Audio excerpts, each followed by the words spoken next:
इतिहास फक्त वाचायचा नसतो, तो जगायचा असतो. एक काळ असा होता जिथे तिच्या अस्तित्वाचा प्रश्न चिन्ह होता. ना शिक्षण, ना संपत्तीवर हक्क, ना स्वतःचा आयुष्याचा निर्णय घेण्याचं स्वातंत्र्य होतं. पण त्या काळात एक आवाज उठला जो भावनेतून नाही तर न्यायातून बोलत होता. डॉक्टर बाबासाहेब आंबेडकर यांनी फक्त सहानुभूती दिली नाही तर तिला कायद्याचे बळ दिले. हिंदू कोड बिल हे फक्त कायद्याचं पान नव्हतं, तो तिचा सन्मानाचा इतिहास होता. आज आपण स्वतंत्र आहोत. त्या स्वातंत्र्यामागे बाबासाहेबांचा संघर्ष आहे, ज्यांनी स्त्रीला हक्क दिले, समाजाला माणुसकी दिली. संविधान हे केवळ कागदावरचे शब्द नाही, तर प्रत्येक नागरिकांच्या आयुष्यातील सुरक्षा कवच आहे.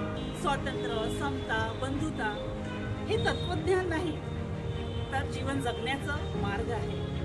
डॉक्टर बाबासाहेब आंबेडकर यांनी इशारा दिला होता की वाईट लोकांच्या हातात संविधान हे अवकाशी ठरतं. आज आपण प्रश्न करतो, देशाने काय दिलं, पण आपण देशाला काय दिलं?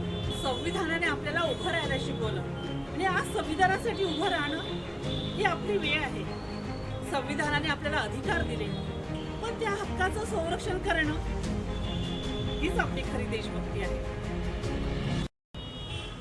धर्मांतर हा निर्णय नव्हता, आत्मसन्मानाचा विस्फोट होता. डॉक्टर बाबासाहेब आंबेडकर यांनी गौतम बुद्ध यांचा मार्ग स्वीकारला, कारण त्यांना असा धर्म हवा होता जिथे माणूस चुकत नाही तर उभा राहतो, जिथे ना जात ना अपमान, फक्त माणुसकी.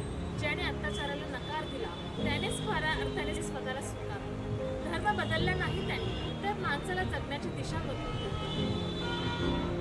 त्यांनी ज्ञानासाठी आयुष्य दिलं, त्यांनी स्त्रियांसाठी लढा दिला, त्यांनी आपले हक्क दिले, त्यांनी माणुसकीचा मार्ग दिला.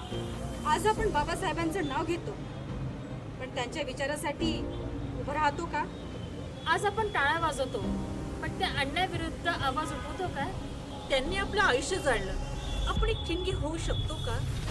माझं शिक्षण म्हणजे माझी ओळख. संविधान वाचलं नाही तर स्वातंत्र्य समजणार नाही.